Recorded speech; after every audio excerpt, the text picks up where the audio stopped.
Léon vous explique. Pourquoi la curiosité chez un chat, c'est pas un défaut, c'est une carrière. Bon, installez-vous. Oui, même toi là, l'humain qui dit toujours « Ro, mais il est encore monté sur le meuble ».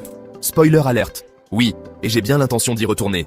Parce qu'aujourd'hui, je vais vous parler d'un truc essentiel à toute existence féline digne de ce nom. La curiosité.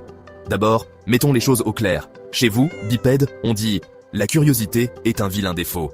Chez nous, chats, on dit « La curiosité, c'est notre moteur, notre boussole, notre GPS et notre CV tout en un. C'est grâce à elle qu'on sait où vous cachez les croquettes, qu'on devine l'heure du vétérinaire rien qu'à votre façon de fermer la porte, et qu'on anticipe une bêtise de patate 20 minutes à l'avance.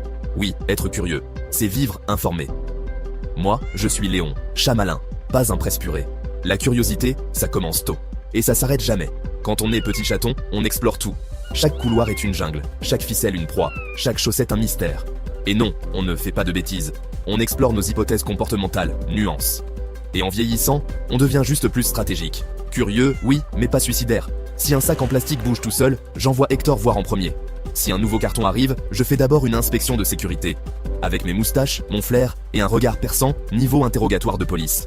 C'est aussi une question de construction cognitive. Chez les chats, la mémoire fonctionne par association, ce qui veut dire qu'on apprend en reliant nos expériences. Un bruit plus une odeur plus une lumière égale « Ah oui, c'est le moment des crevettes ».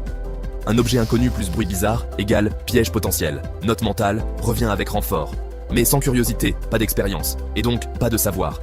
Mais Léon, pourquoi tu sautes sur la table? C'est interdit. Parce que j'ai vu une ombre. Parce que je veux savoir si c'est un insecte, une feuille ou un mirage. Parce que c'est nouveau. Et que ce qui est nouveau doit être étudié, reniflé, parfois griffé, et très souvent dédaigné après inspection. Ce n'est pas du caprice, c'est de la recherche appliquée. Je suis chercheur, madame. Je suis au CNRS, chat naturellement résolument sceptique. La curiosité, c'est aussi notre boussole émotionnelle. Quand un chat devient apathique, qu'il n'explore plus, qu'il reste prostré, c'est pas juste qu'il est calme. C'est un signe d'alerte. La curiosité chez nous, c'est comme une jauge. Tant qu'elle fonctionne, on va bien. Quand elle baisse, il faut regarder ce qui cloche. Donc, si ton matou ne cherche plus rien, cherche pour lui. Et non, je ne me suis pas coincé dans le tiroir. Je vérifiais sa résistance structurelle. C'est pas pareil. C'est pas moi non plus qui ai mis le nez dans ton sac à main.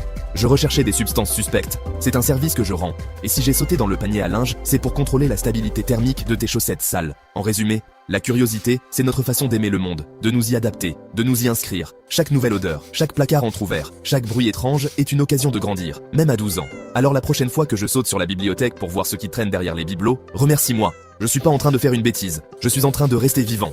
Et pour finir, je te pose une seule question. Toi, l'humain au café tiède, quand est-ce que toi, t'as été curieux pour la dernière fois? Non? Bah voilà. Laisse-moi faire. Signé, Léon, inspecteur des curiosités, classe internationale, moustache d'or 2023.